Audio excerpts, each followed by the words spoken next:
So Paul, you work with elementary school kids. Excellent. Are you a classroom teacher? School social worker. Oh, wow. Excellent. And Paul has also been working with us at Kikori, so he's been helping us add on activities, and we're heading over to Nelson Elementary soon too. So Very cool. And Deborah, what type of remote teams do you work with? I work with a lot of remote teams that are involved in learning and development. So it's kind of a combination of learning and remote, which is why it's so important. And a number of the teams I work with are hybrid, so that adds another level of complexity. Oh yes, we are struggling with that too. Mm-hmm. How do we make game experiences that work well? Well, initially we started in person, then we had to pivot to all virtual, and now what do we do with hybrid? Right. Yeah. Yeah, great. Thanks for being here. Jed, I see you work with a lot of summer camp programs. I was a longtime camper and counselor, still to this day, the best job I ever had. So I'm glad you're here.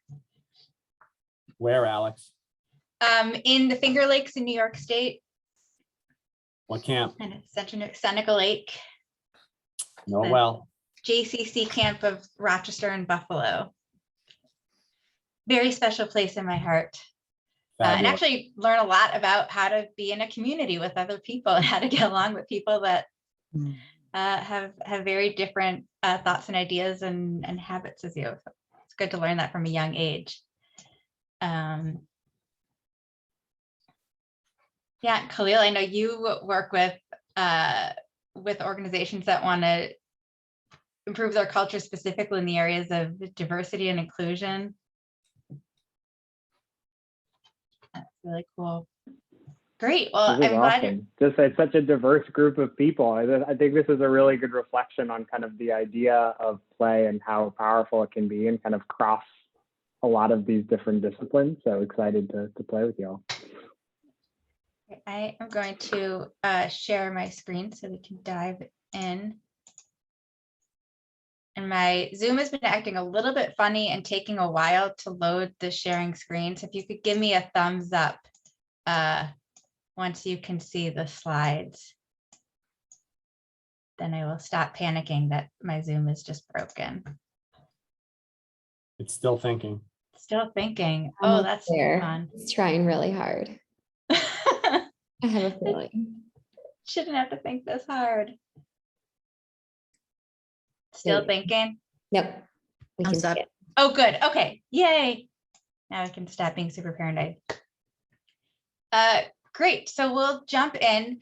One of the things that Peter and I, when we first met, connected on is the value of experiential learning and of using games as a tool to experience how other people are in a situation and compare and contrast their experience to our own. All games involve some type of problem solving and some rules or parameters.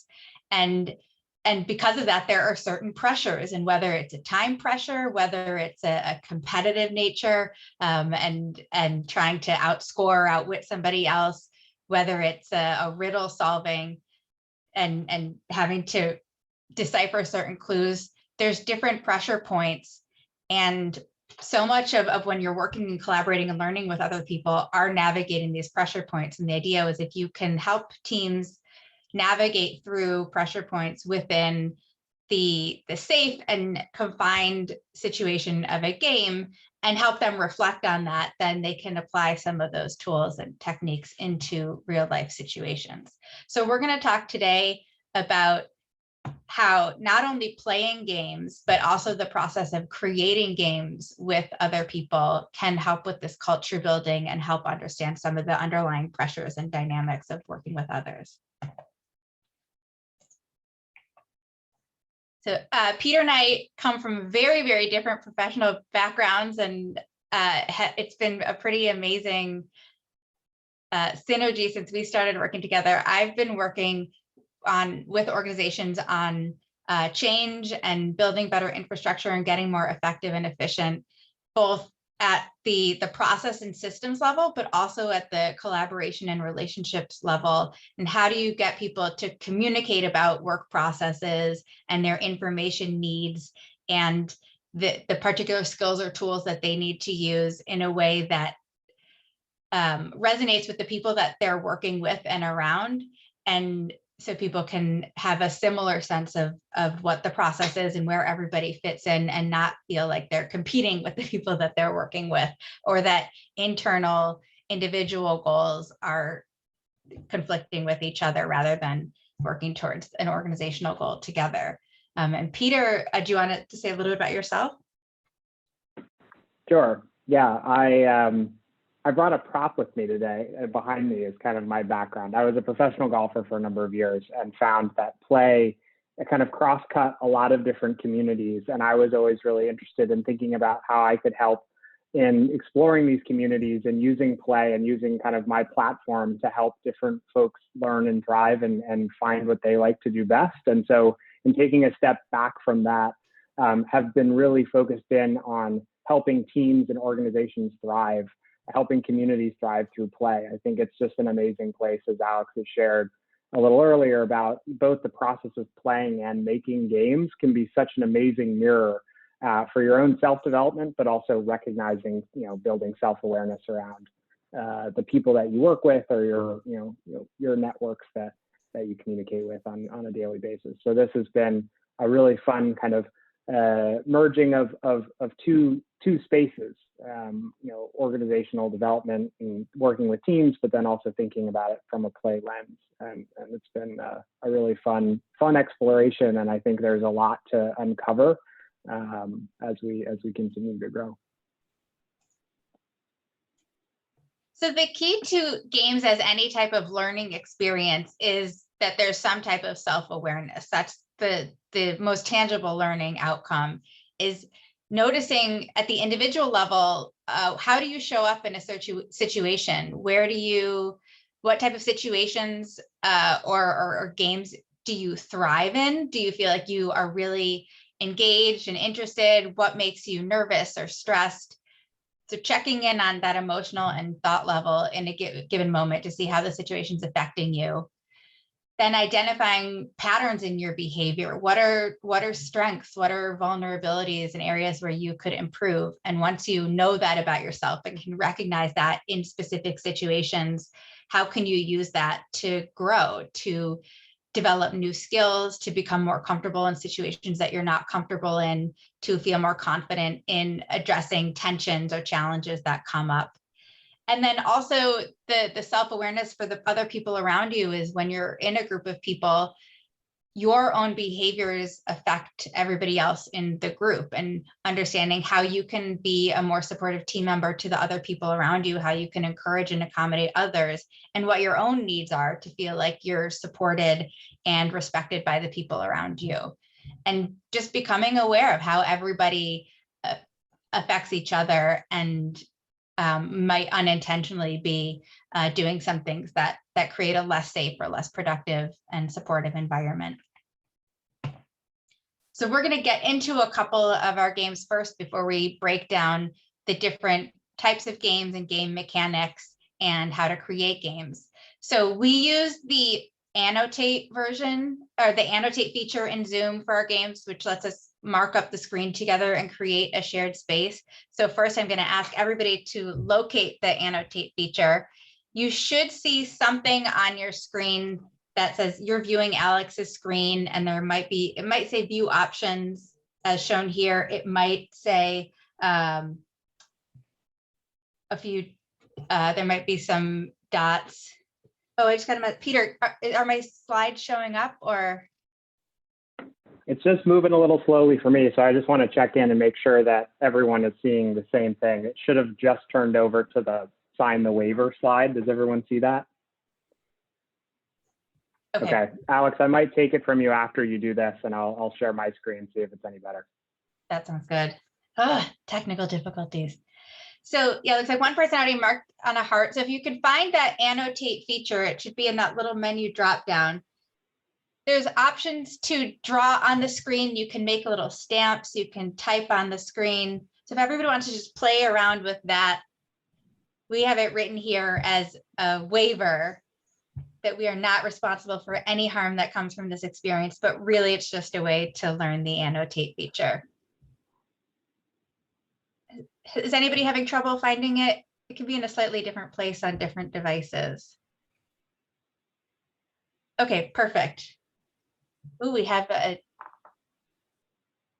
looks like somebody wrote hi backwards, but maybe that was not the intention, but I was impressed that somebody was writing backwards.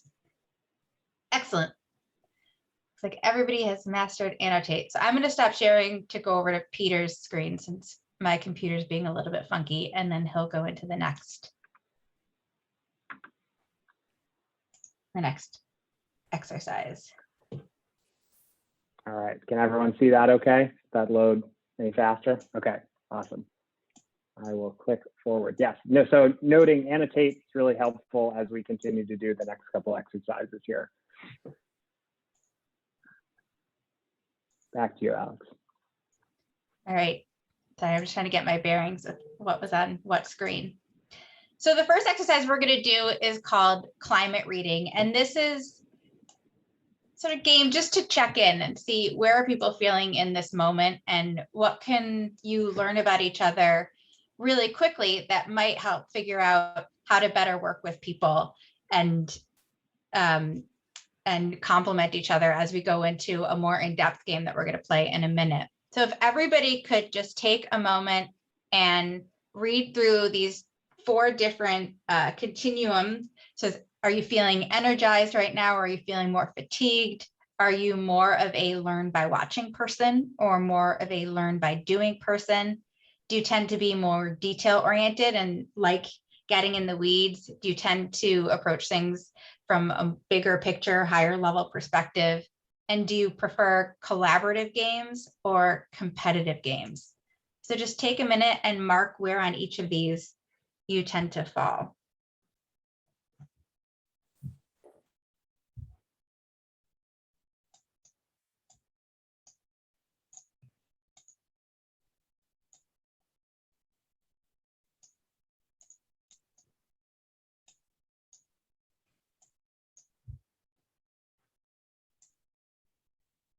All right, we have some range, some clusters too. Yeah, some good clustering. Yeah. A lot of people in the middle of the detail, big picture oriented. Do you feel like with the detail, big picture, does it depend on the situation or are there global tendencies? You tend to see things both ways? Tell me a little bit about that for those of you who are in the middle there. This is Deborah. I find myself, I'm more of a big picture person, but I get caught up in the weeds very easily because it's sometimes a lot more fun to be in there mucking around with stuff. That is true. I love that. Do you, depending on the other people that you're in the room with, do you feel like you are pulled towards one or another, either because that's where other people are or because you need the other perspective as a balance? Yeah, I think that's really a good point because depending upon who I'm working with, some people are very detail oriented, so I can be really big picture, but other times, I need to have that kind of hands-on to kind of lead that group. Mm-hmm. Yeah. And for all of you are in some type of education and development space. So being aware of who's the learn by watching, who's the learn by doing. For some people, there's a learn by reading. Too bad we can't have a 3-directional scale. But does knowing that about the people that you're working with and the people that are learning, how does that inform your strategy?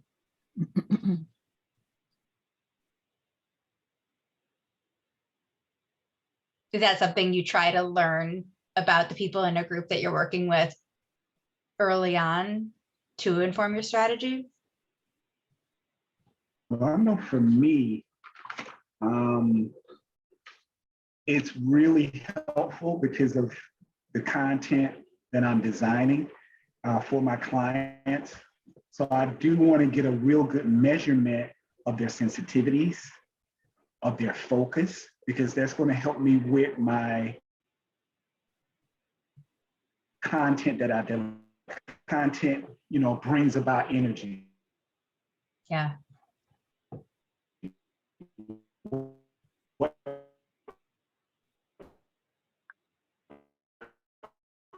content brings about shame? What content?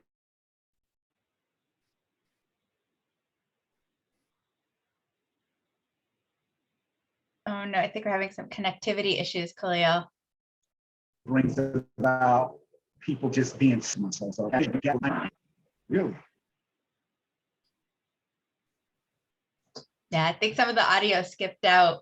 But it sounds like is a helpful thing for you to learn about the people that you're working with as you're approaching a new group. Yeah.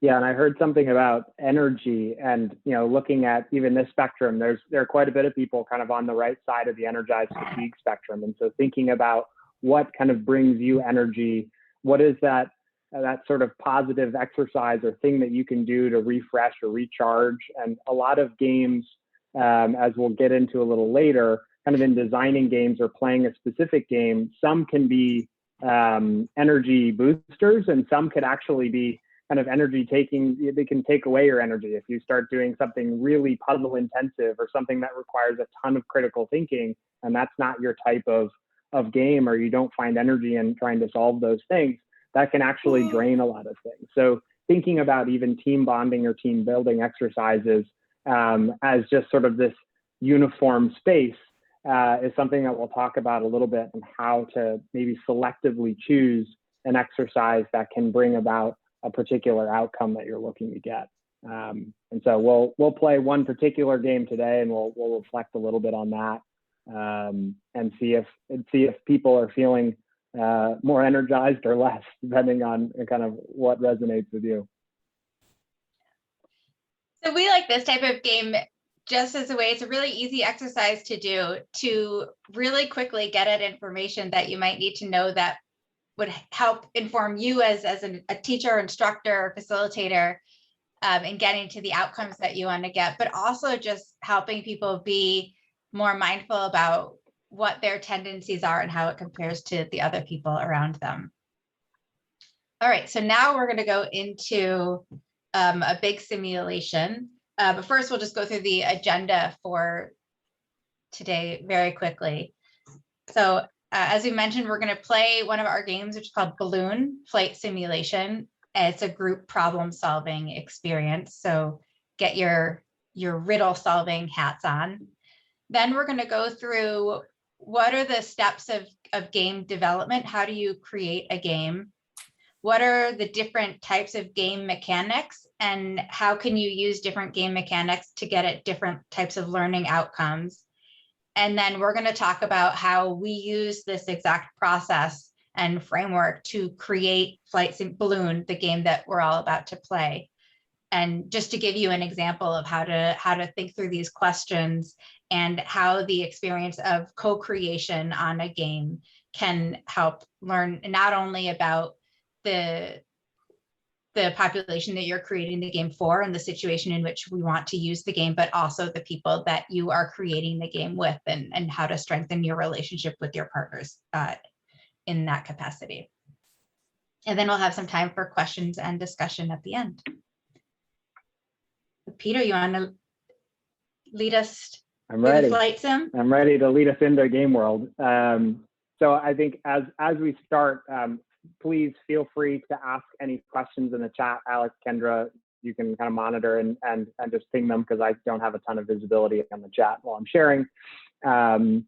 But would love to, as this is going on, feel free to use any kind of communication method you feel most comfortable with. So if that's in the chat, if that's speaking out loud, coming off mute, this will be a collaborative team exercise. And so the more you're kind of leaning into the exercise, I think the more you'll probably get out of it, as is with most games. So with that being said, welcome to Helium. It's Washington, D.C.'s premier amusement park featuring balloon-inspired attractions. So if anybody who's ever been to Albuquerque, New Mexico for the Balloon Festival, this is something similar. I was lucky enough to go a handful of years ago and saw this wonderful pig. But this is a balloon-inspired amusement park. So they build a lot of rides. They just finished up a record-breaking season, and you are the leadership team for this upcoming year, and you are tasked with suggesting park improvements to make to the park. And we'll go through a little bit about what that means. So the first task is that there was a lot of information collected over the previous season. Your first task is to take 10 minutes as a group to sort through that data that was collected.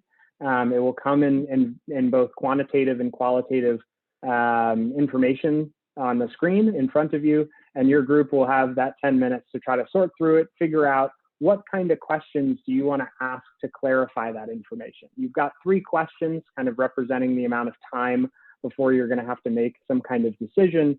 And so choose your questions wisely. Those sort of broad questions will get broad responses. A narrow question will get a very narrow response.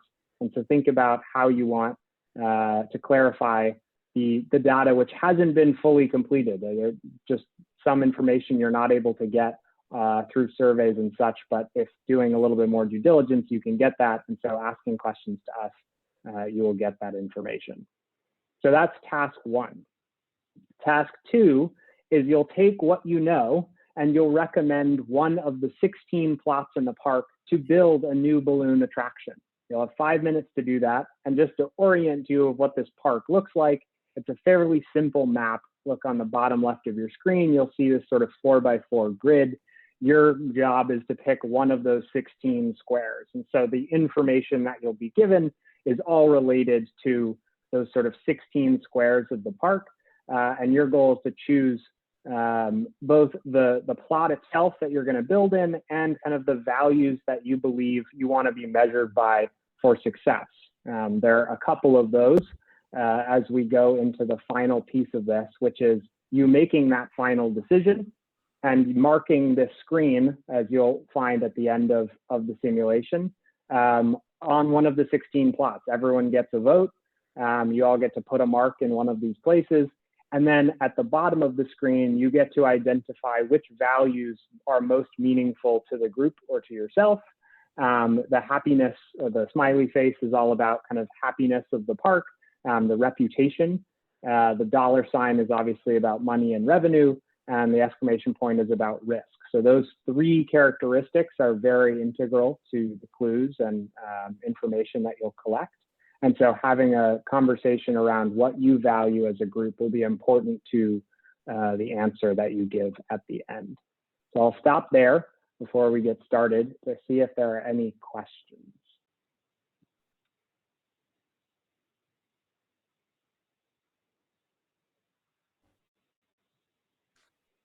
General thumbs up if we understand.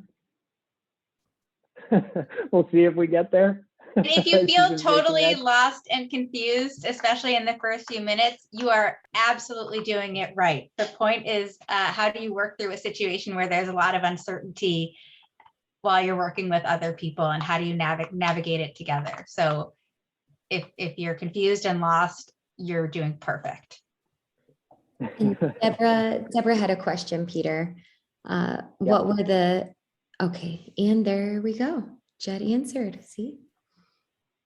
There you go. Ask and you shall receive. Yes, happy to answer any questions as we go through this process, but recognize that in the question, the first period of this is all about asking up to 3 questions. You'll have 10 minutes to do so. And so when I flip the slide here, we'll get started with that timer, and all of you can participate as you feel comfortable. So if we're ready, I will flip to the next slide. So you've got 10 minutes. This is all the information on the screen. See if you can make sense of it.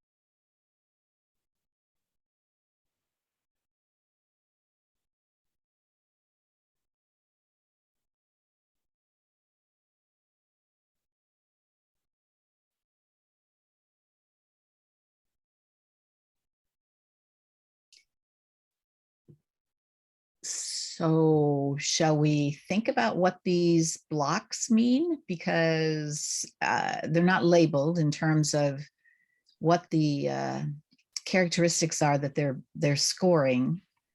So, and I'm assuming since we're all supposed to be working together, we should be all talking, or you should we all be doing this independently, or what do you think? You're absolutely right, Deborah. We should be speaking out loud so we can know what's going on. Okay, So- good.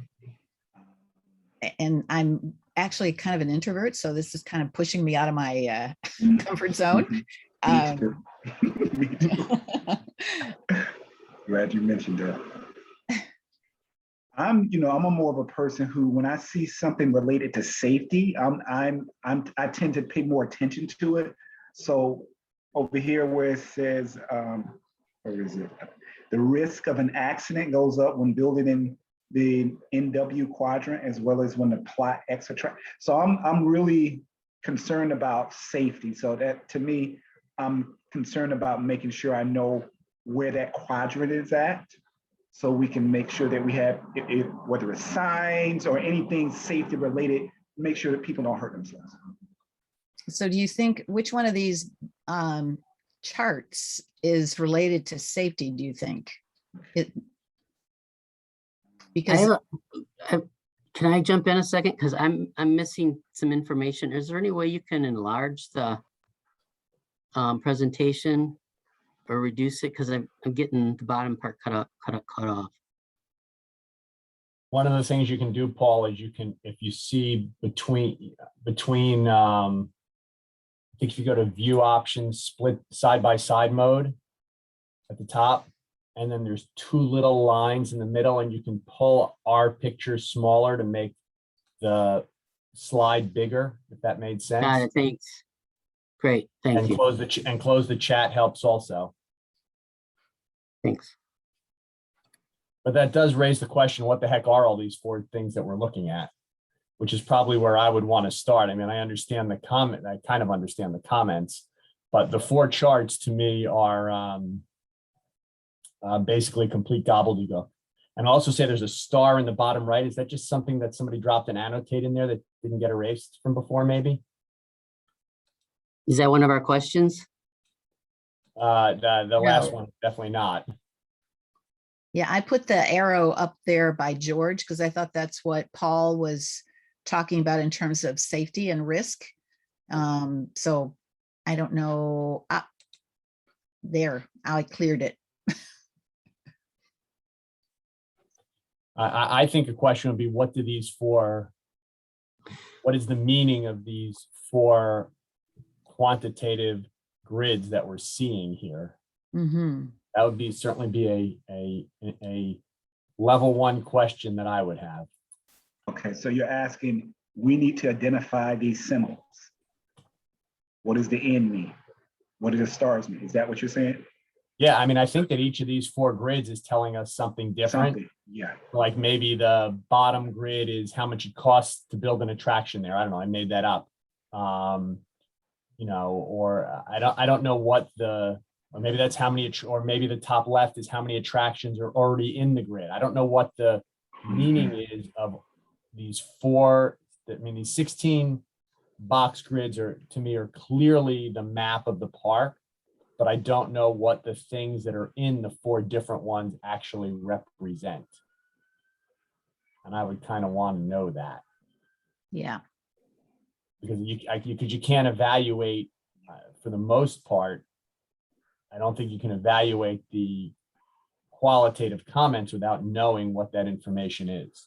So one question would be, what do each of the symbols mean? What do the numbers and the stars represent? Yeah, in each of those four grids. All right, so then I think the next question after that would be, where do you find that out? Now that we're saying, okay, we need to find out, where do we go to find that out?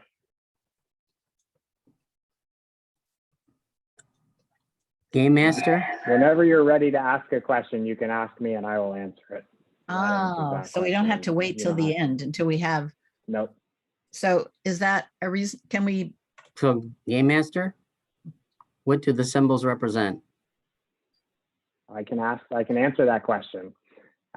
So think the stars represent the number of attractions in each plot currently. The ends in the upper right corner represent no, people are not happy there currently. The numbers in the bottom right represent the cost to build on that plot. I think someone actually mentioned that.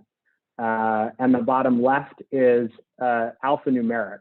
So A is equal to 1 because it's the first letter of the alphabet. Continue along the alphabet, so P is 16. It's the development order. So 1 would be the first ride that was ever built, or the first plot that was ever built, and the P would be the last plot because it's the 16th letter of the alphabet. So those are what the symbols represent.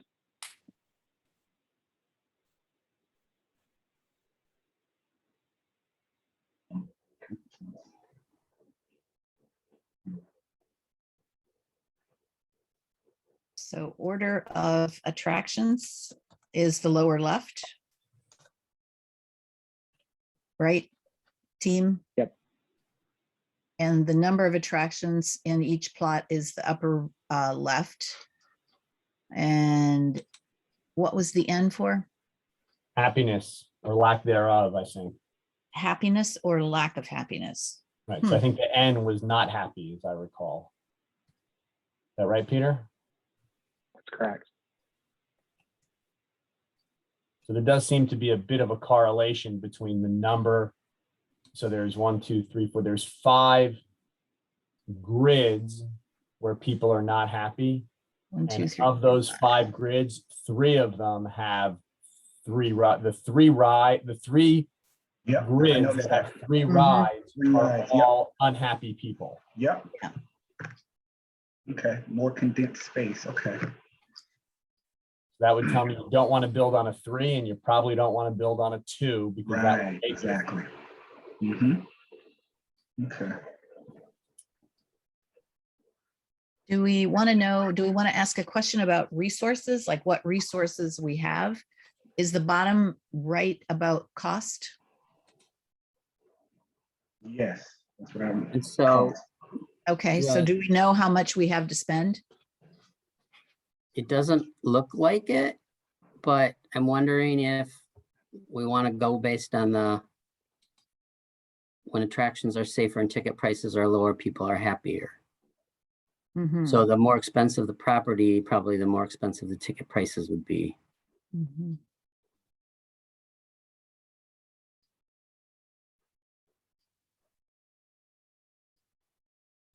On the bottom right, I'm circling those that only have 1 attraction thus far. Say that again, Jed. On the bottom right, Uh-huh. I have circled those plots of land that only have, so from the top right, where we have the unhappy people, we correlate that to the left. It says that you don't want to build on the 2s and the 3s. So in the bottom right, I've circled the 1s to place the plots that only have 1 attraction thus far. So if we are concerned about cost, that kind of puts the 2 together. And I have no clue how the order of attraction things work in the bottom left. Am I seeing this right? The 20 represent, I mean, not 20, but it looks like because it corresponds with the location that 1 ride is 20, the cost is 20, whatever. So does that mean that 1 ride is usually the most expensive? All right, so the time has expired on question asking. You have 5 additional minutes to figure out where you would like to build. So I'm going to move forward and all of your marks will stay on screen. So continue talking.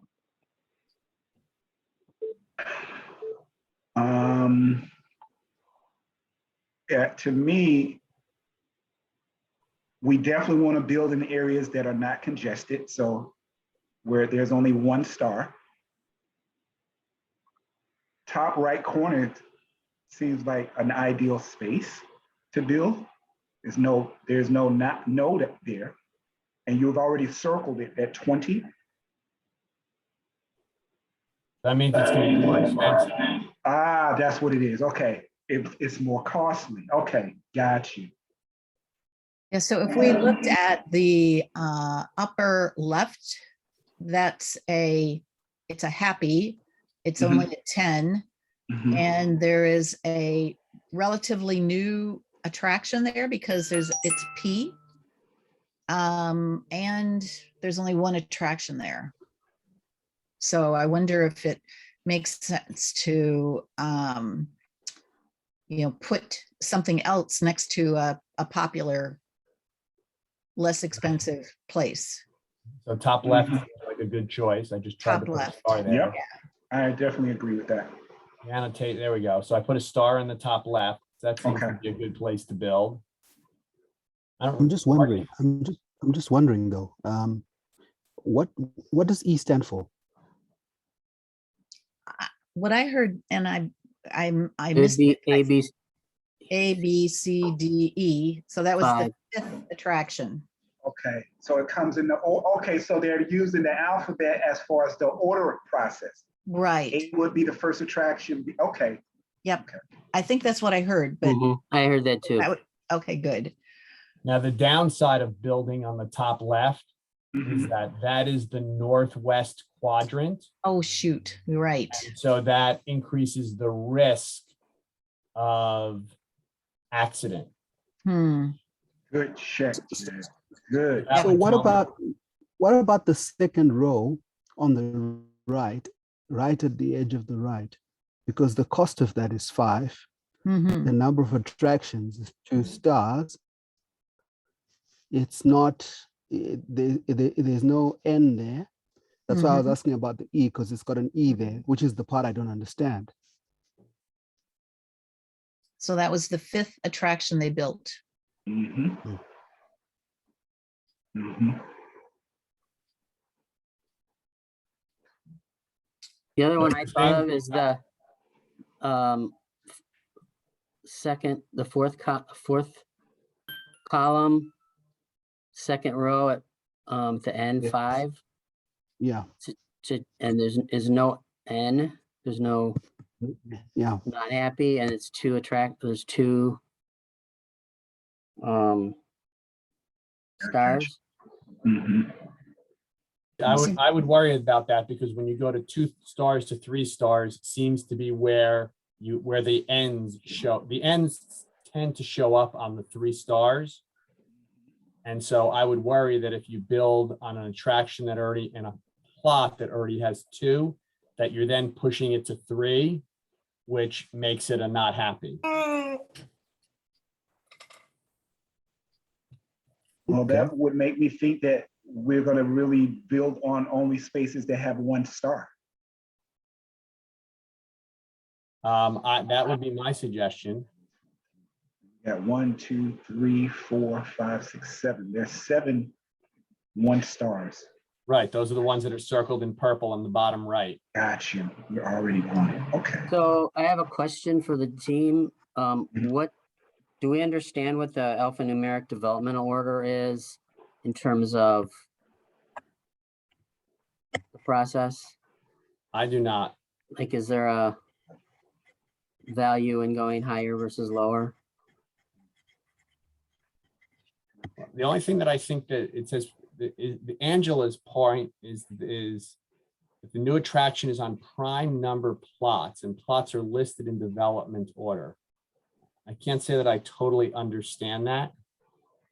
I mean, if it's like literally prime numbers are numbers that are only divided by, they can only be divided by themselves and 1 or something like that. Wow, that's I think that that's something like the definition of prime. So like I, which is the 9. 3rd column, 4th row, I is 9, I believe. A, B, C, D, E, F, G, H, I. So that's 9. So 9 is not a prime number as opposed to 11, which is a prime number.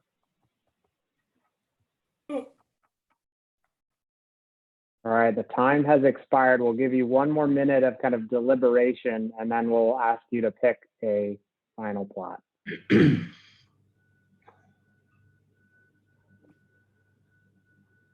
I would, So Go ahead, Jed. I'm kind of leaning towards the heart. Whoever just put the heart down there at the bottom of the 10. Yeah, it keeps showing up and disappearing, but I would vote for that also. How do you get that? There we go. Now it's there. Anybody else want to just throw a symbol on the one that they Oh, I voted gotta for? annotate. And we'll see what, annotate, and we'll see what's got the most votes.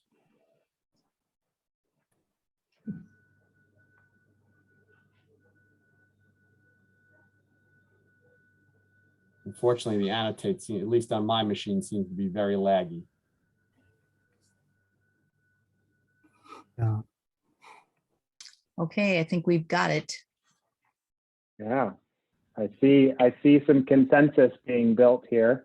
I'm going to move to the next screen.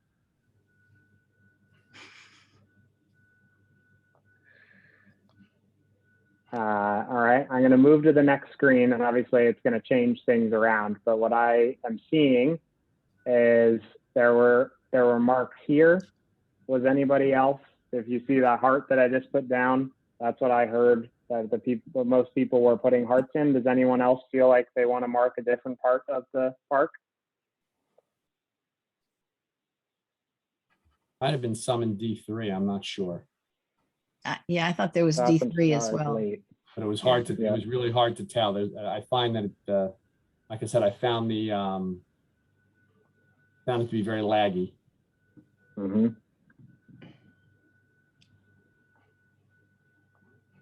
Okay, and so then the next question I have is how would you like to be evaluated as a team? So you can choose one of the 7 options at the bottom of the screen. You can be evaluated by all 3 metrics, so happiness or reputation, revenue, and risk. You can be evaluated by any combination of those things, whether it's just one of the metrics or 2 of the metrics or all 3. So if you want to make a mark or say out loud or write in the chat how you would like to be evaluated, that's the final part of this exercise. Are you Happiness asking and me? risk?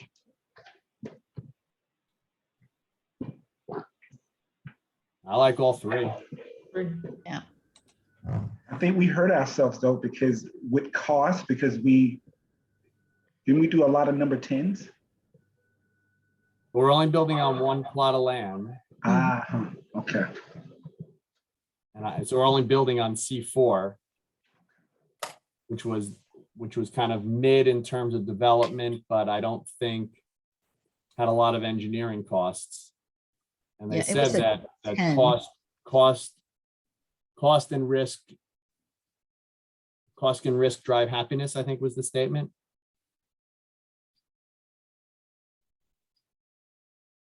Something on this slide. I remember it like that. So general consensus that all 3 is the way we want to go? Yes. Sure. See some nods, see some shores. Okay, let's do it.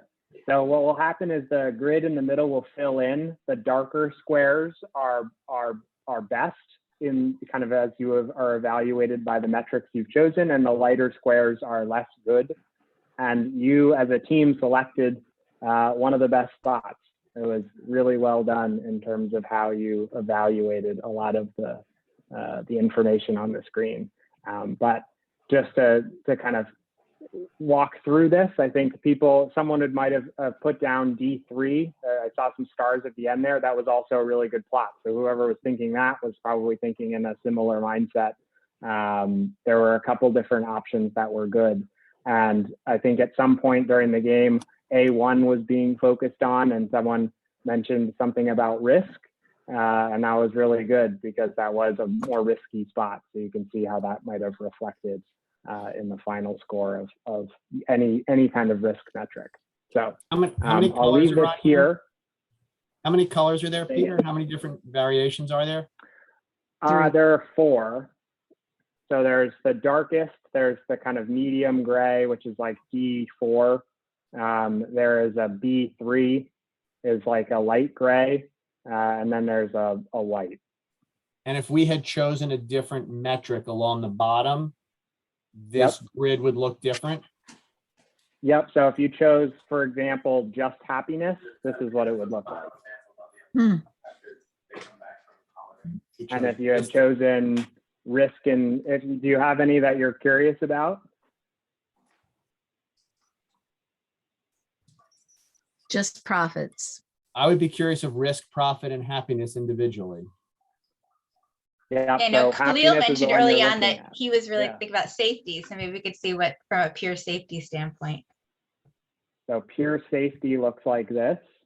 That was a good place to choose, but nothing was really dark. So they're actually, in choosing only one metric, you aren't rewarded as much because some of the metrics aren't being accommodated. This is what all money looks like. So very, very different outcome.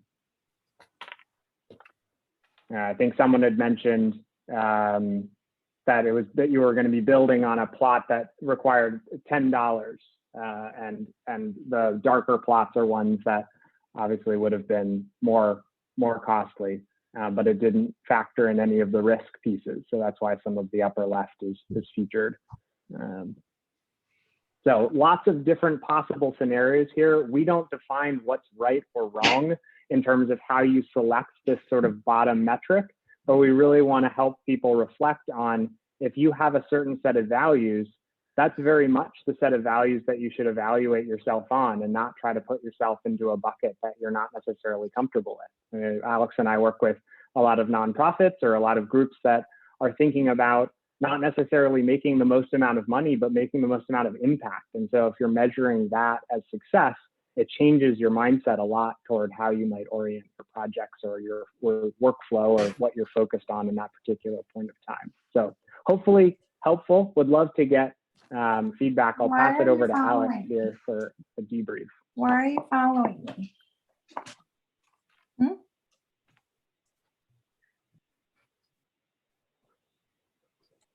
All right, so we're just to take a couple minutes to reflect on that experience, because as I mentioned before, it's the reflective conversations that are where the real insights come from, and helping people apply the experience in the game to the real life scenarios of working with other people, working as part of teams. So here are just a couple questions to get you thinking. I'll give you a few seconds to think about it, and then I'd love to hear what your response is. So how was that experience for you? What did you notice about the way you felt during the exercise, either at different times or all together?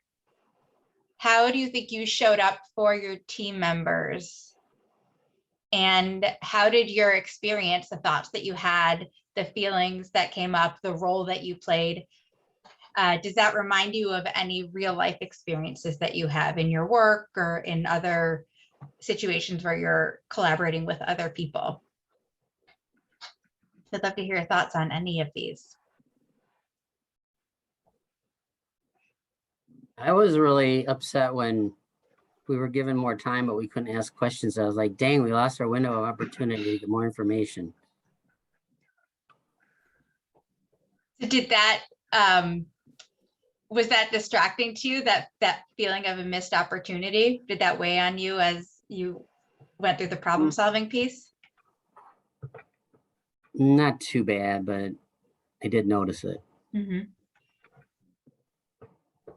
That's interesting. Because I was like, I even recognized that somebody mentioned they would like to ask a question, and I tried to figure the question out so that we didn't have to waste one of our questions if we could figure it out. And then that person didn't get a chance to ask the question. We ran out of time. So I felt bad about that too.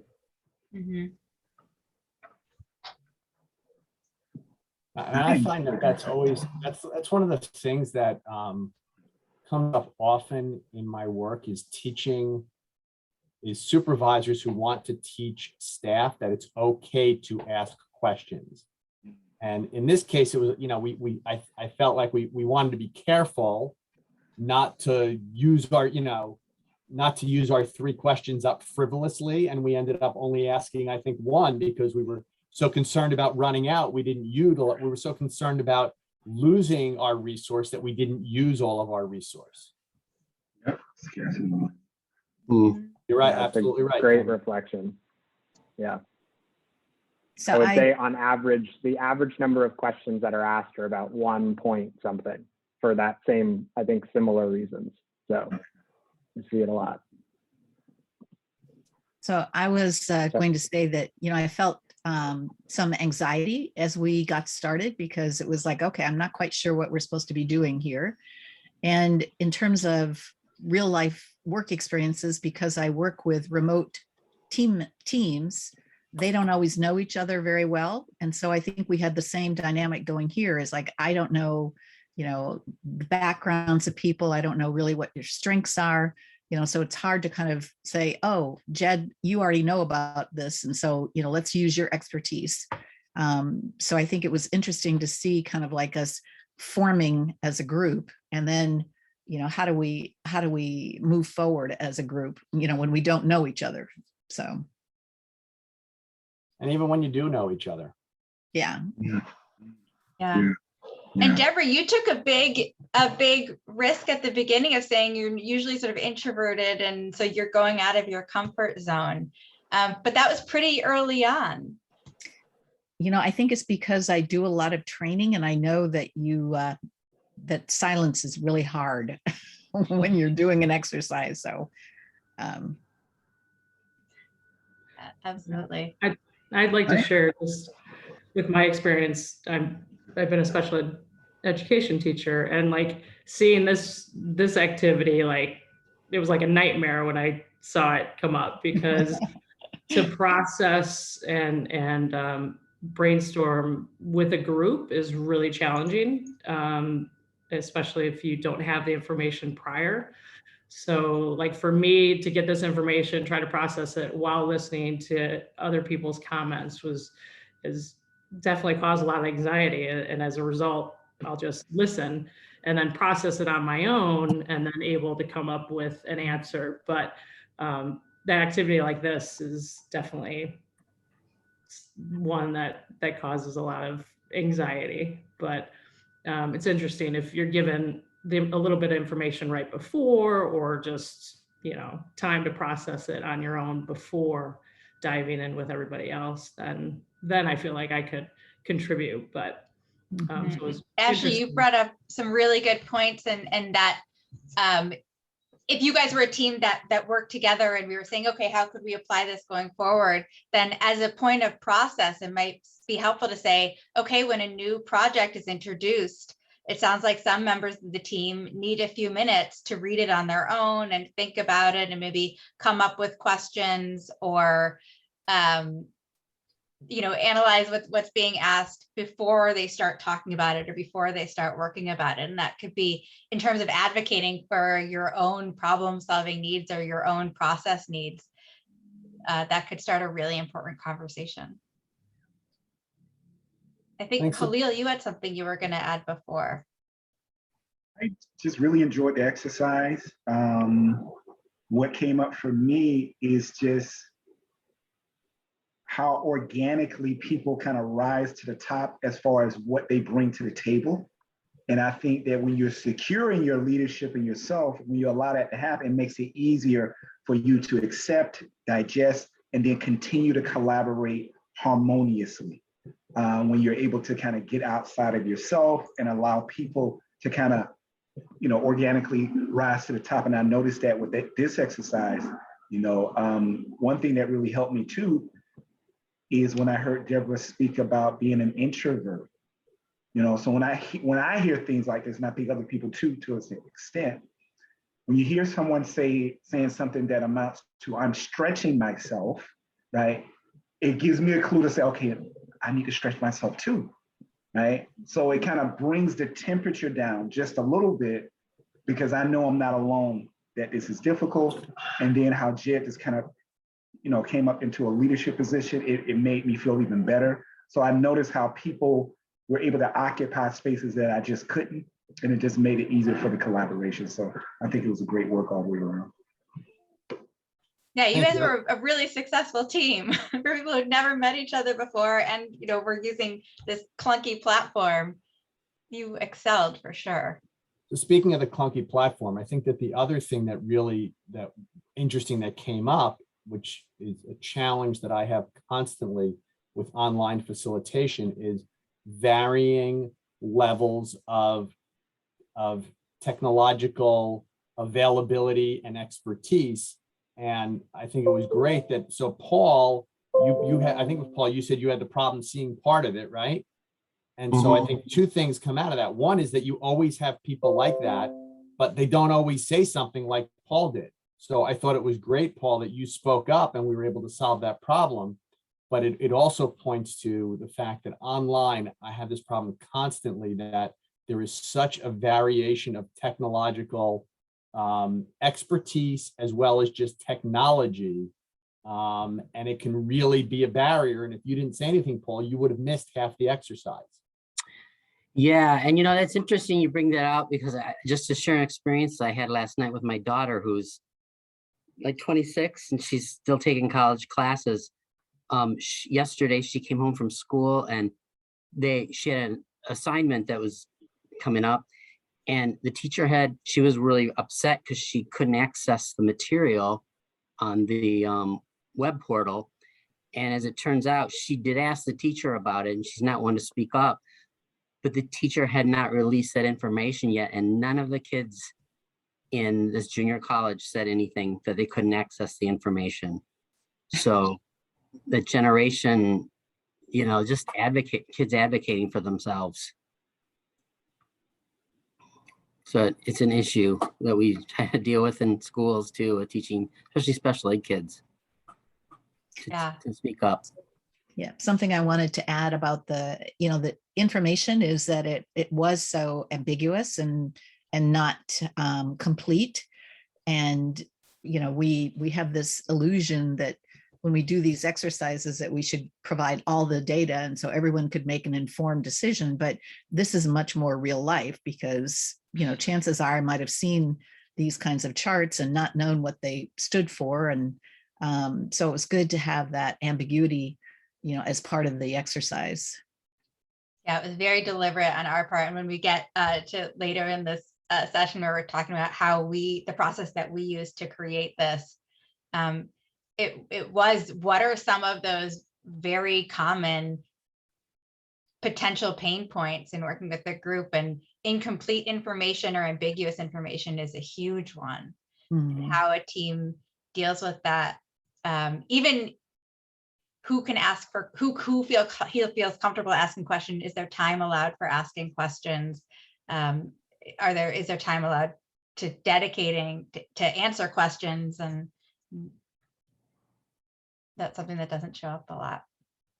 And I don't know if this was intentional, but I think that by doing the original exercise where people were annotating, that then I'll say gave permission, kind of put that word in quotes, gave permission for us to use the annotation as part of this exercise. You're starting to see the strings behind how we plan these sessions. It's your method. Tell you guys are in the education field. Yeah, no kidding. All right, so we're going to go through, we'll be able to talk about this more in a little bit, but Peter's going to go through the process of how to create games for specific types of learning outcomes. And then we'll talk about how we created this and applied that framework. But thank you for these insights. This is really impressive conversation. Yeah, no, I want to echo that. I think there's a level of vulnerability that was brought up kind of throughout. I think it's so important. Alex and I talk about this a lot, and just to sort of connect the dots of like why we have kind of named ourselves Barometer. For the science folks in the room, barometers measure pressure in the climate. It's a place where kind of depending on where you come from, your perspective, you might feel pressure in different moments. You heard a lot of them in that reflection, and just recognizing and being aware that people are dealing with different things at different times and trying to accommodate those the best we can. I think as a lot of educators in the room here, that's the best we can do in setting up a really successful experience. And so I want to just share a little bit about the process of creating the game. We touched on a few of these points, but would love to take you through some of the process that we go through. We try to make this digestible, again, please feel free to ask questions. There are a lot of things about game design that are iterative and feeling comfortable about failure and getting feedback. And that's a lot of kind of the highlight that we'll go through in this process. So if everyone can see on the screen, we like to divide building a game into 3 parts. And like playing a game, building a game has different pressure points that allow you to sort of move along this timeline. And so we'll talk a little bit about each one of these 3. I think we'll focus mostly on the last 2. The last one is very much like if you'd like to go into the market or you'd like to bring in an event or really take it to the next level, there are certainly some extra things that we can talk about there. But I think for the sake of kind of where we are, we'll focus a lot of our time on the ideation, kind of coming up with an idea of where to start, and then the design loop and thinking, how can I get myself to feel comfortable enough that this game is ready for action to bring it to a group and ready to play. And so sort of that build process. So first, we'll try to keep things simple. I like acronyms to remind myself what I'm focusing on in each of these sections. So the first is ideation. And ideation, a lot of the pressure points we see here, if you've ever tried to write a story or create something from scratch, there you can sometimes get kind of this writer's block, or like, I'm not really sure where to start, or there's this kind of blockade of I need some kind of inspiration. And so for us, we always come back to these 3 questions, which is, who are you building the game for? The audience. Why are you building it? What are the outcomes you're trying to get out of it? And the perspective that you bring to the table. I think a lot of people forget this last one about your strengths. And we're very much a strengths-based group, and thinking about whatever you feel most comfortable with, whatever you are most familiar with. That could be a game that you really love, a dynamic that you want to feel. Those kinds of things that you're familiar with is something that you can bring to the table. And the more you have experience building games, the more you can kind of press the boundaries of what you know and what you've seen and what you can explore. Because this is, again, a very iterative process. But we love to start in a place of comfort and thinking about what you know about who you're building for, why you're building it, and kind of what your major skills and knowledge are.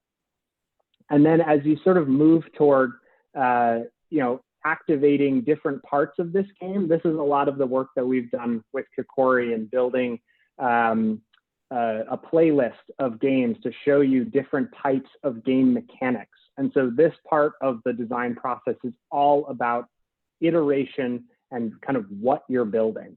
And there are a bunch of different places where you use the acronym MPH, which is kind of the speed in which you can do that.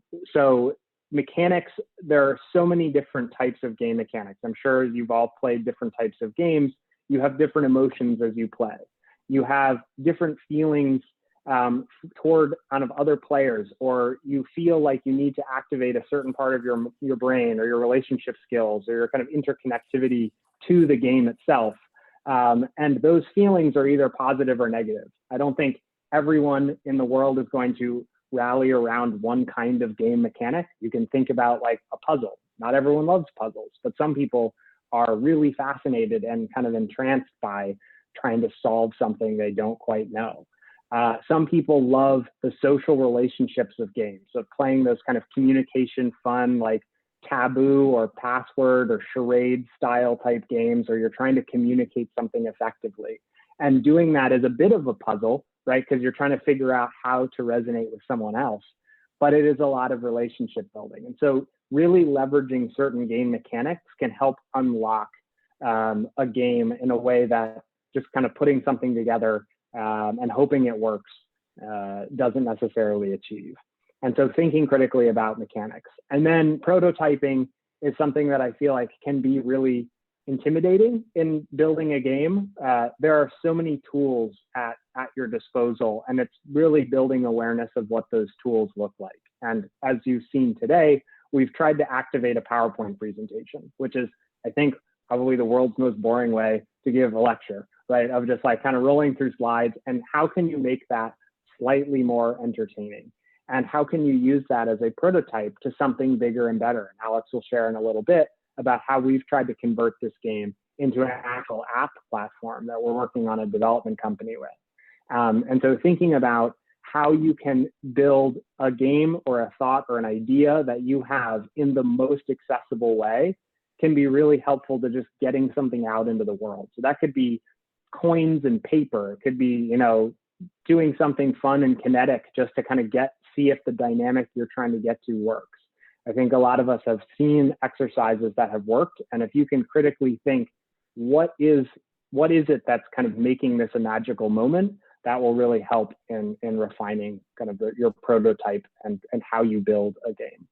And then the last part, which I've alluded to a little bit already, is you need an honest group of play testing folks, right? You need people that are willing to give you feedback. And that feedback, it can be negative. I think a lot of the time we go into our kind of comfortable networks, our friends and family. And I will tell you from experience in doing this, you'll get a lot of like, this is great, like it's wonderful, you know, you're doing a good job, but you're not going to get that kind of that honest truth of here are some pieces or parts of the game. It doesn't have to be a total disaster, right? But people that can pick a moment and say, you know what, I wasn't feeling this was perfect in the experience. And being open to that level of honesty is critical to feeling some sort of kind of resolve in moving to that final stage of really putting a full product out to the world. And so these are kind of the two big pieces of coming up with an idea and designing this idea and feeling comfortable that you're ready to move it forward and you've iterated enough. I think everyone's probably reached a point in doing something they care about where they're like, have I done enough? And this hopefully can help you there. As I mentioned a little bit around game mechanics, we worked with Kikori to build a playlist of games. And these are the 5 game mechanics that we've showcased in that playlist, just to show how they can activate or amplify different social and emotional learning outcomes. And so here are some examples of why we like the game mechanics. So examples, puzzles, like one that you just played, creates a lot of self-awareness and thinking about how we like to work as individuals and how we might be able to build an effective team together. And then the grit of solving a puzzle. And it's so much unclear and difficult information to understand. And so that kind of perseverance is really important to puzzles. And obviously there's a level of attention span and preparation that can be really helpful in kind of mentally being ready for a puzzle. And then the whole thing of curious inquiry, like puzzles are confusing by nature. And the more you kind of ask yourself throughout the process and reflect, it can unlock a lot of great conversations and lessons about you and those in the room. And as you go down this list, I won't read them all, but they're just different game mechanics that will unlock different pieces. One of my favorites is doing something physical, right? I think we've all been tired out by being on Zoom all the time for the last couple of years. And so thinking, how can I make this virtual engagement physical? How can I get people to go find something in their room and do something creative with it? A scavenger hunt of sorts, a minute to win it type fun challenge where you take a cookie and you try to get it in your mouth without using your hands. Just fun challenges that make people think about, you know, kind of their place in space and watching other people take different strategies to solve that problem can be a shared experience that really helps you connect to other people, but also think about being resourceful. So a lot of different game mechanics. Would love to kind of dive into these deeper if you have any questions about them, but this is sort of a high level of what we're doing with Kikori. Yeah, thanks Kendra for dropping that link. Finally, I'll touch on this a little bit, is the kind of production side of things. And there's certainly a lot of different ways to go with taking your game idea or prototype and making it either kind of professional or making it this big ordeal, like a product that might go on a shelf or an event that you might be putting on or something that you're giving to your classroom.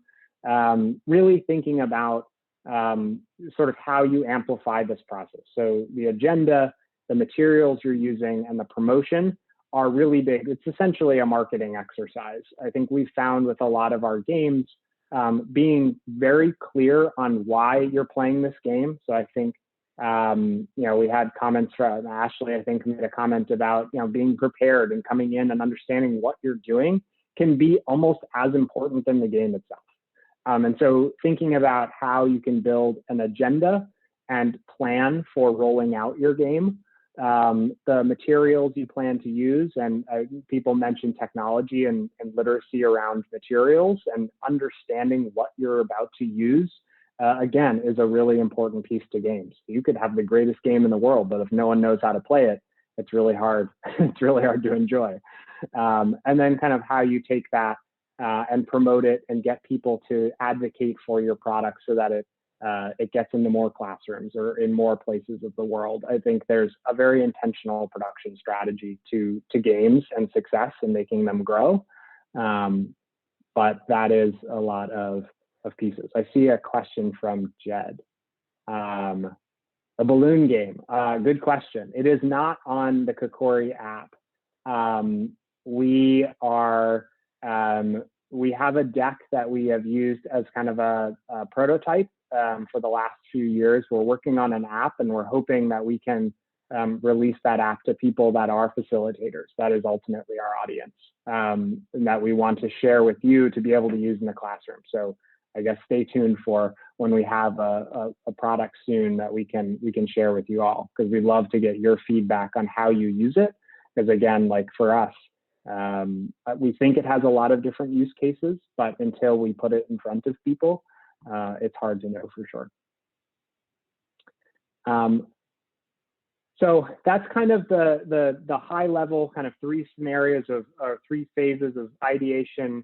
The build process of building a game in the design loop, and then producing that game and moving forward. I know very high level, happy to dive into questions, but I'll pass it over to Alex to share a little bit about how we walked through this process with the balloon game.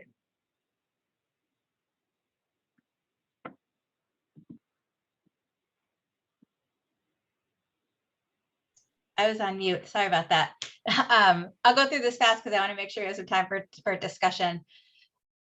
So the audience obviously was teams and developing leaders who are really committed to creating more inclusive, respectful, human-centric workplaces and work teams. And we know that playing a game one time is not going to change behavior, but if we could create an experience that was engaging enough and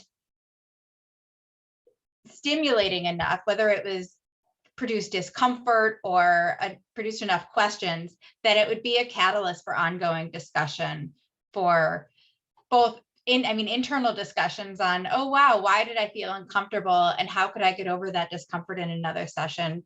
To, okay, if this group of people is working together again and we want a smoother process next time, what do we need? So creating an experience that would catalyze those meaningful conversations.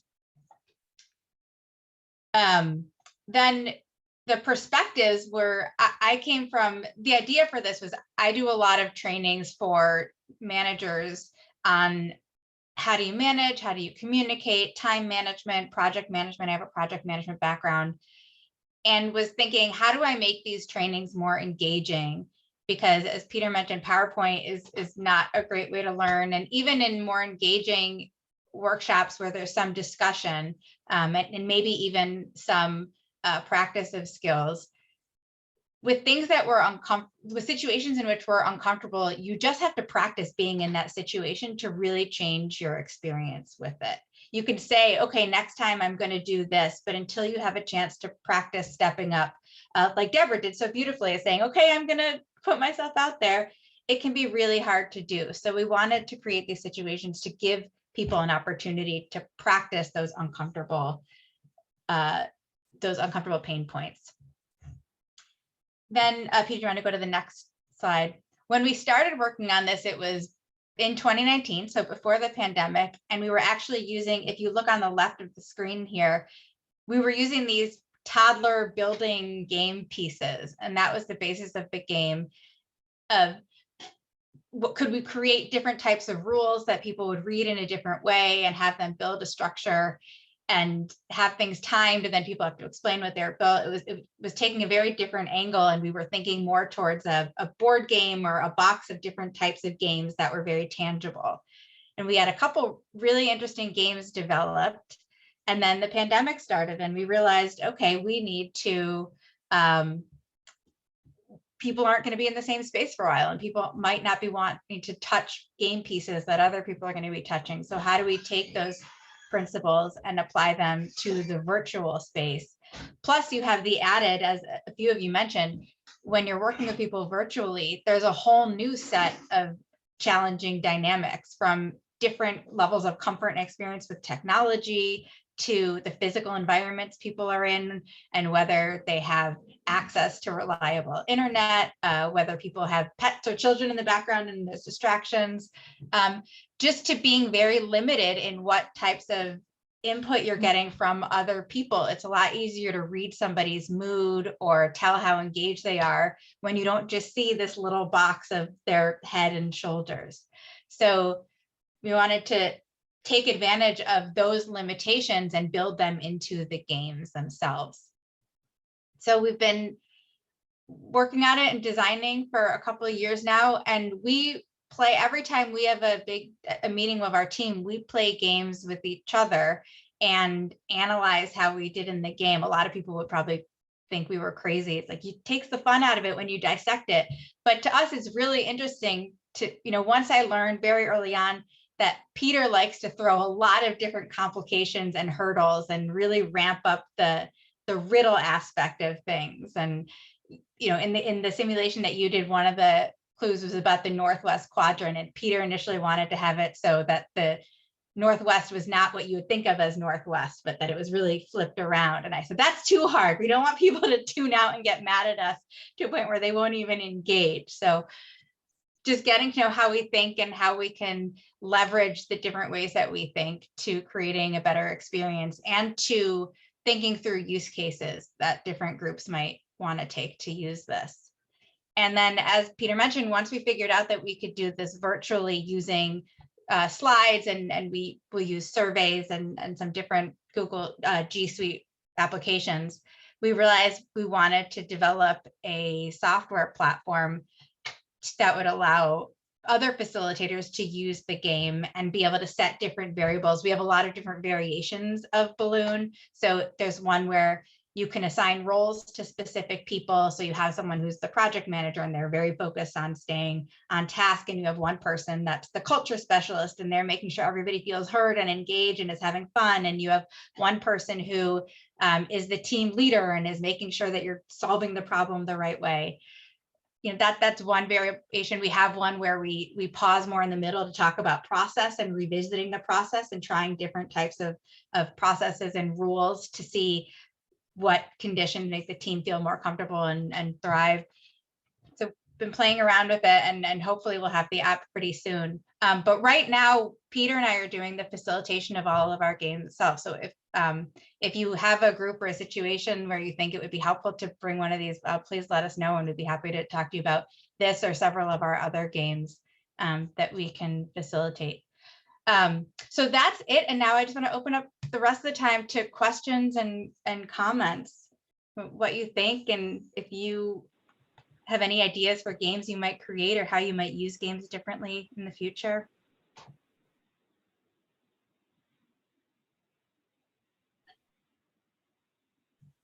I'm just looking that there are a couple things in the chat.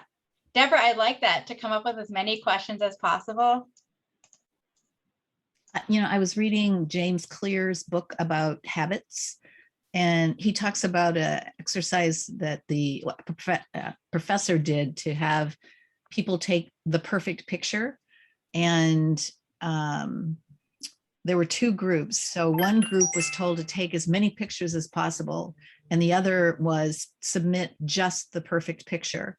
And the group that took lots and lots of pictures came up with much better pictures than the one that spent all their time trying to figure out what was the perfect picture. So that was just kind of, because we were kind of like, oh gosh, we've only got 3 questions, we got to make them count. So anyway, I thought that was might be an interesting variation. I love that. I think we'll definitely use that. We'll call it the Deborah approach.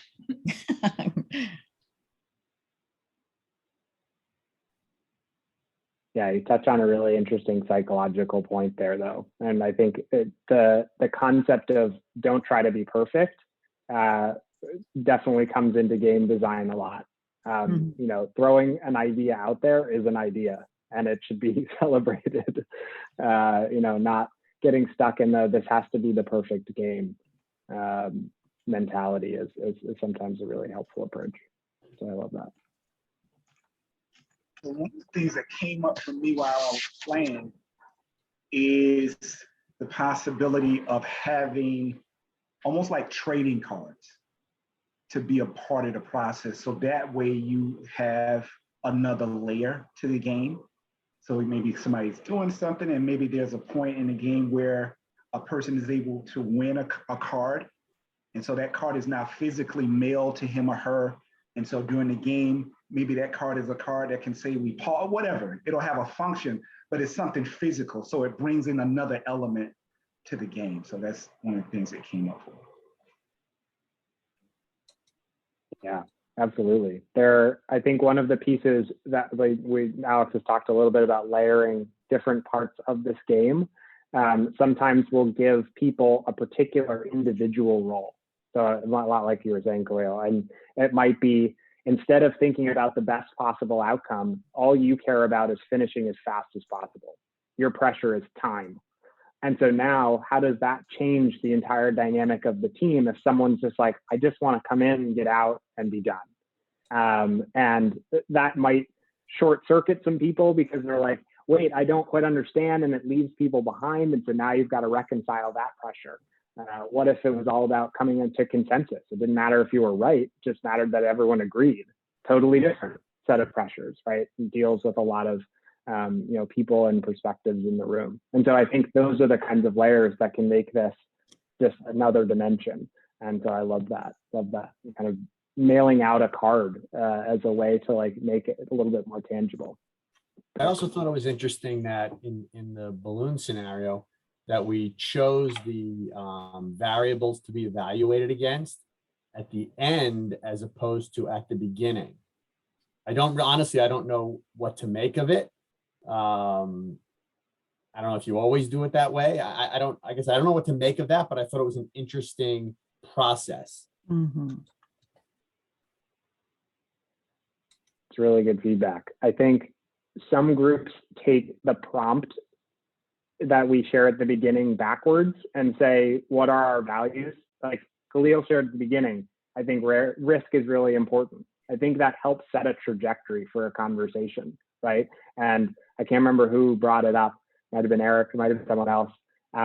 But just like, remember risk was a thing? And everyone's like, oh yeah, like that's true. Like someone did say that. And again, just announcing that at the beginning might have been enough to kind of put people on the trail. But being more intentional about kind of us setting up the game that way could get people to think about it a little bit more. So I love that. I think it's just such a good reminder that, you know, context determines everything, and the way that you think about things determines kind of the outcome. So that's why I really liked it at the end, because it's like a reminder of, oh yeah, what we said as our values determines the way that we go about things. And with just a couple minutes left, I'm gonna steal real quick. And I think that, and tell you a little bit about Kikori, and then the opportunity that we have that we set up for you all. And I think Peter, Alex, and I will also be available the last couple minutes or a couple minutes afterwards if you have any more questions. So I'd just like to take a moment to share with you about Kikori and ways that you are able to access Barometer XP's activities on Kikori, as well as a way that we're trying to make it easier for all of you to use these activities with your groups. So as I mentioned before, I worked as a school social worker for 6 years. I learned a lot of great experiential social emotional learning activities, but there wasn't an easy way to access these activities and filter for the activity I needed. So what I wanted to build was a platform where educators could share their favorite activities within a framework that makes facilitating team building activities easy and fun. And so, as I mentioned, Kikori is community driven. One of the special sauces that we believed team building activities needed to show like how important they are is aligning the activities with standards that are being mandated in schools across the country. So we already know, all of us, that when you play these activities, they help with communication and relationship skills, self-awareness, and there are standards that are out there that help us to kind of validate these things. And so all of our activities are aligned with social emotional learning standards, 21st century skills, and sustainable development goals. Our goal for creating the Kikori platform is to democratize access to experiential education. We see it much more often in high income schools versus low income schools. And so anyone is able to discover and search over 500 activities for free. We've also built in some great features such as saving and organizing activities into playlists. And because we know educators are innovative and have amazing ideas, we welcome anyone to use the platform to create and share activities. And watching you all today, I feel confident saying one of the most powerful parts of the activity was when you reflected. And so this is why every activity in Kikori follows the experiential learning cycle and provides educators with reflection questions to help their participants reflect, connect, and grow. In order to find Barometer XP's activities on Kikori, you just scroll down to the bottom of the screen to the creator scroll, click on Barometer XP, and then you can see their activities that are available. And because we want you to grow also, we invite you to join our Kikori and Barometer XP challenge. So what we've put together is, and also because I often attend webinars, I get really excited. I want to use the new ideas, but they are quickly replaced and I don't get a chance. So because of that, we want to invite you into a challenge where the idea is that you commit to using 2 of their activities over the next 2 weeks with your groups and tell us how it went. This will provide us with data on Kikori, on the platform. We're so interested in what you think, what's going well, what isn't. And we'll also share the feedback with Barometer XP so that they can also learn and grow from your feedback. And so if you are interested in this, I just invite you to send me your email through the private chat. And what we'll do is we'll send you a couple checkups to find out, again, kind of who your group is, what activities you pick, and give you an opportunity to share about your experience in using these activities.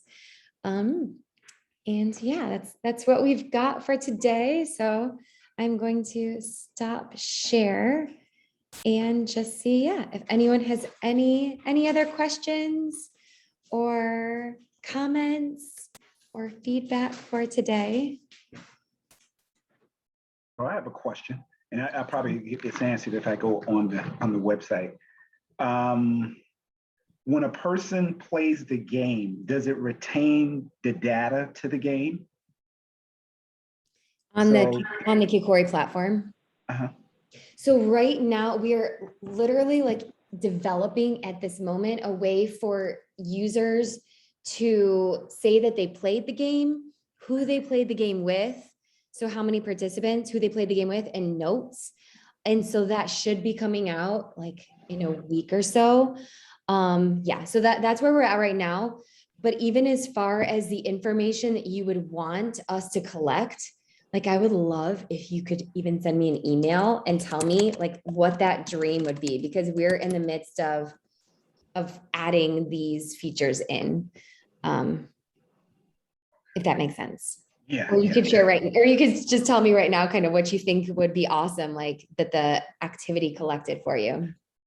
I'm thinking along the lines of just, I don't even know how to spell it out, but what the person did, whether it be, and that's another thing. How do you measure the person's metrics? Like the game that we just did, how does it say what Khalil did during that game?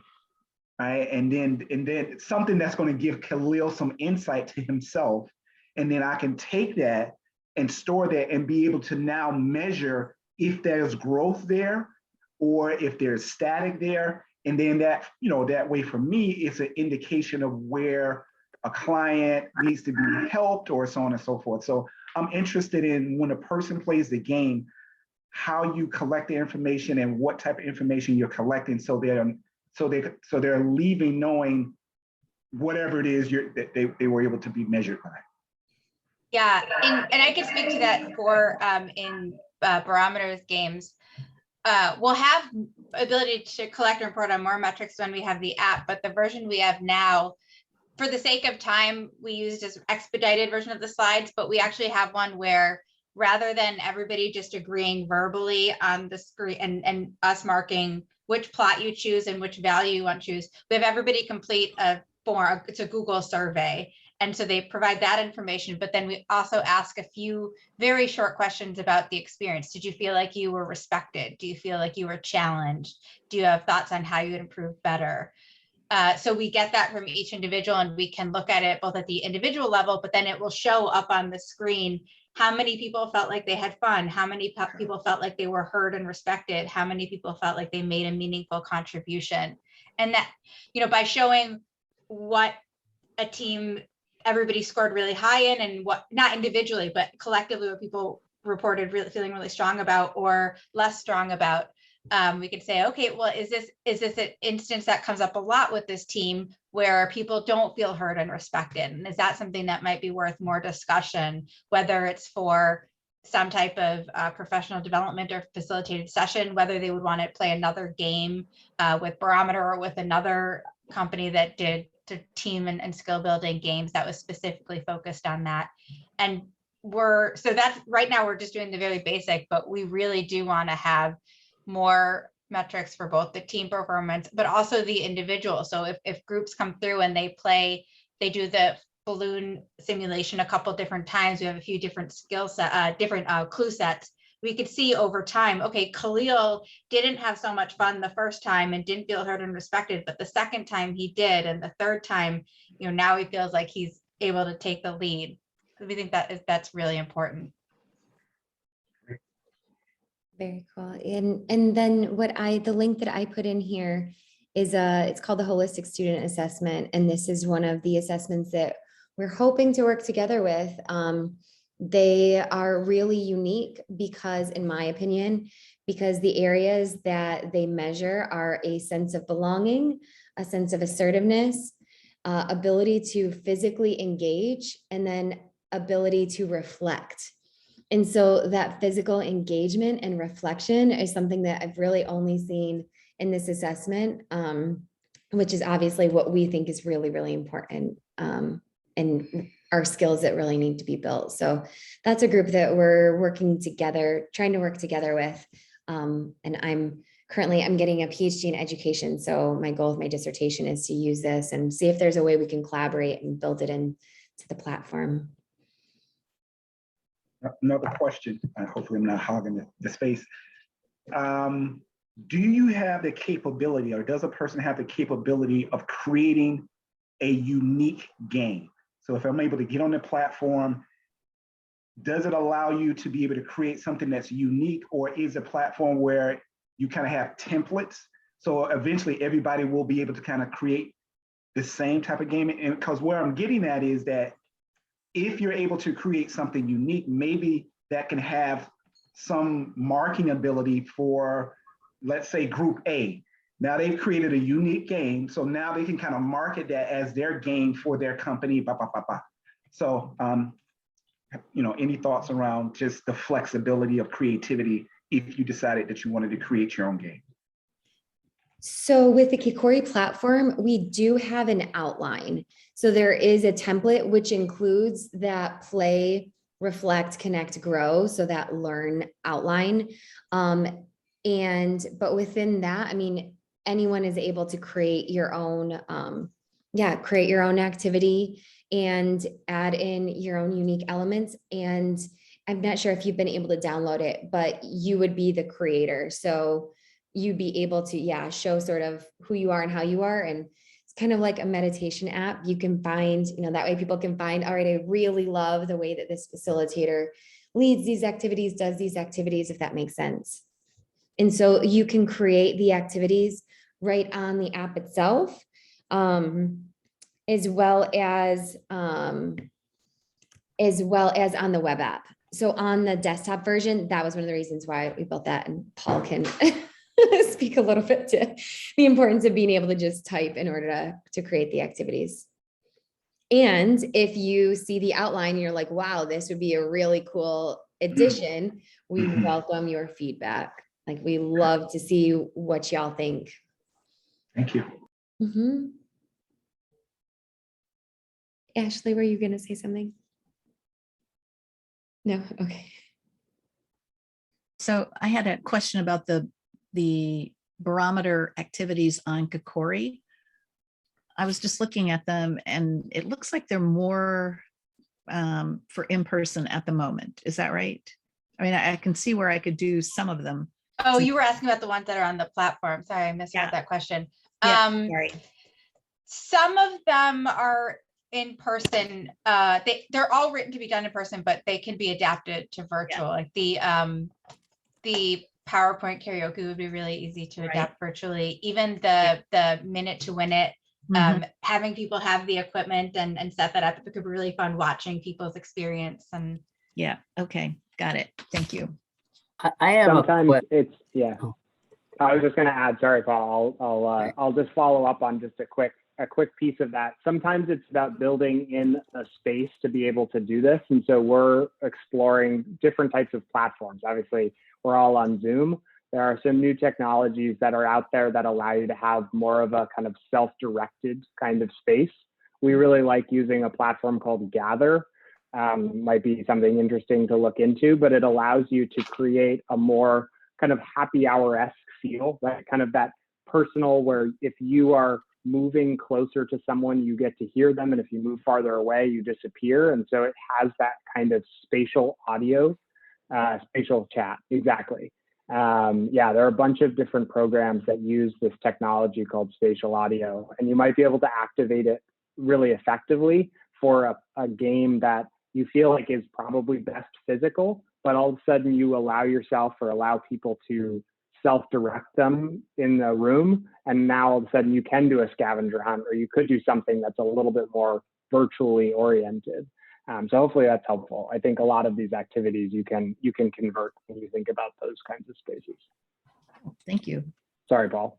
That's all right. I was just going to ask, for somebody kind of new to the,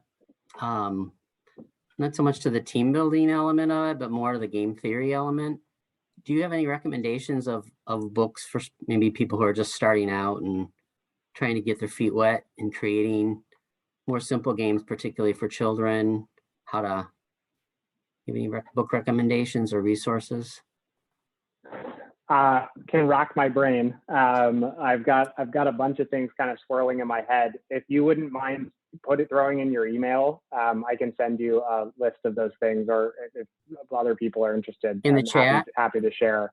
Yeah, in the chat. If you want to private message me, I'll send you a list of resources that I found really helpful. Kind of everything from a handful of TED Talks to just thinking about game theory in general. There's a lot of stuff out there, and it's becoming more and more popularized in education. There's a pretty big distinction between gamification, so thinking of that as like badges and awards of creating the next step. So when you're in an app, you might see that a lot. You'll get some kind of reward when you make those micro steps. That's a lot of gamification. And now there's this sort of new category that people have carved out called game learning. And I think the education space is a lot more in that bucket because it is more focused on the long-term outcomes and takeaway from an exercise. So a lot of the facilitation value of what a teacher or someone that's kind of watching over the exercise can bring, game learning helps activate that. So I'll send you a few on both of those sides of the spectrum. Because both of them, I think, have their place.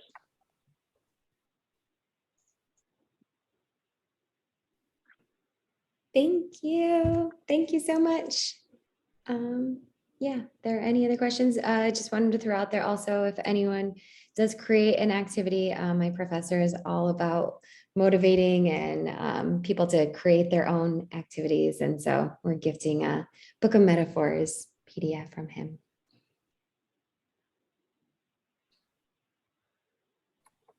Thanks, Kendra. Thank you, Barometer XP.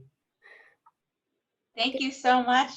This is a really fun session, and you guys really hit on all the important realizations in the simulation. You did great. I hope you got something out of it as well.